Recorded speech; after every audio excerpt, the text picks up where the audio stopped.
The UGC notified its Promotion of Equity in Higher Education Institutions Regulations 2026 on January 13th, updating its 2012 regulations on the same subject.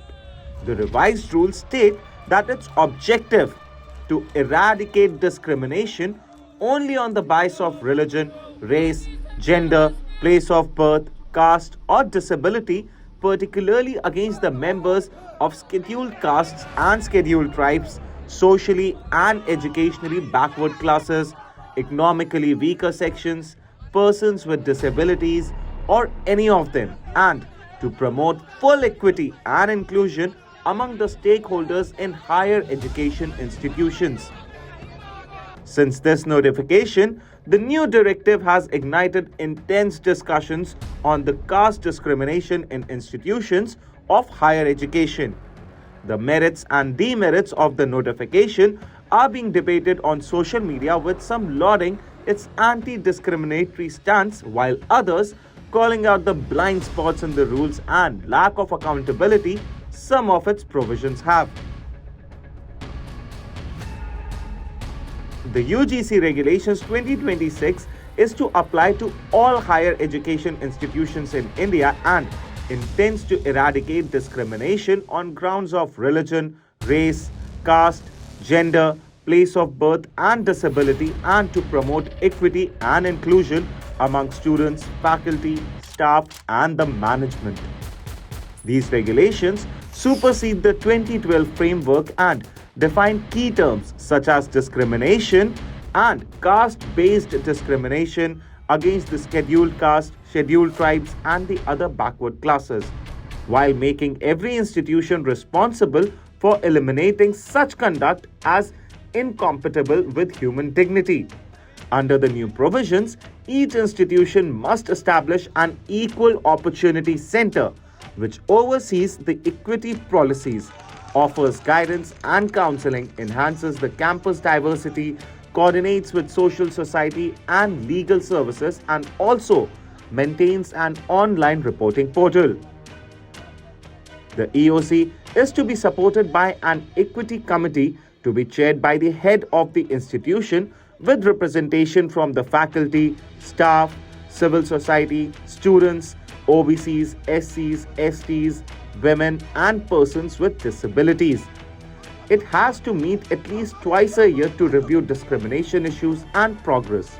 Institutions must also form equity squads to maintain vigilance on campus and appoint equity ambassadors across departments and facilities as nodal points for promoting equity and reporting the violations. Another requirement is to operate a 24/7 equity helpline with confidentiality protections and to publish biannual activity reports on equity metrics such as demographic composition, dropout rates, and the complaints received. The regulations set out detailed procedures for reporting and addressing incidents on discrimination, and aggrieved persons can report incidents through multiple channels, including an online portal or the Equity Helpline. The Equity Committee also must meet within 24 hours, report to the institution's head within 15 working days, and initiate the corrective action within the 7 working days. Further appeals may be made to an ombudsperson within 30 days. To further promote equity, all institutions of higher learning must secure undertakings from all the students and staffs affirming their commitment to equitable conduct. They must further ensure transparent and non-discriminatory processes in admissions and allocations, organize awareness activities before each academic session, and engage professional counseling services. The UGC will monitor implementation, including campus reviews and establishing a national level monitoring committee that meets semi-annually.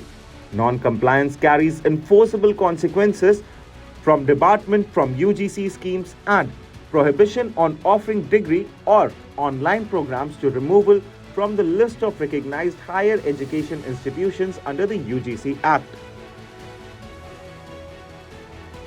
Ever since it was notified by the UGC, the Promotion of Equity in Higher Education Institutions regulations has seen criticism and pushback.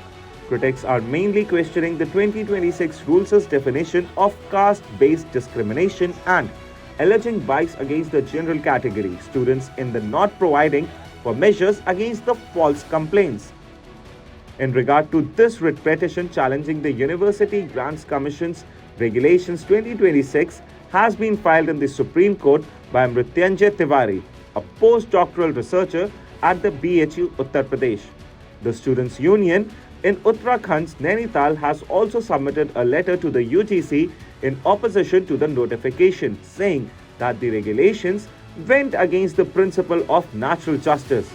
In their letter submitted through Vice Chancellor of the university, the Students' Union said that these regulations may disturb the balance at the university campuses and could create an atmosphere of fear and distrust, potentially leading to the regulations' misuse.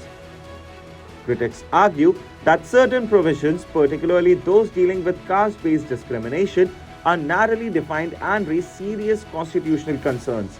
A major objection centers on the definition of victims of caste-based discrimination under the regulations, which explicitly refers to the students from SC, ST and OBC communities.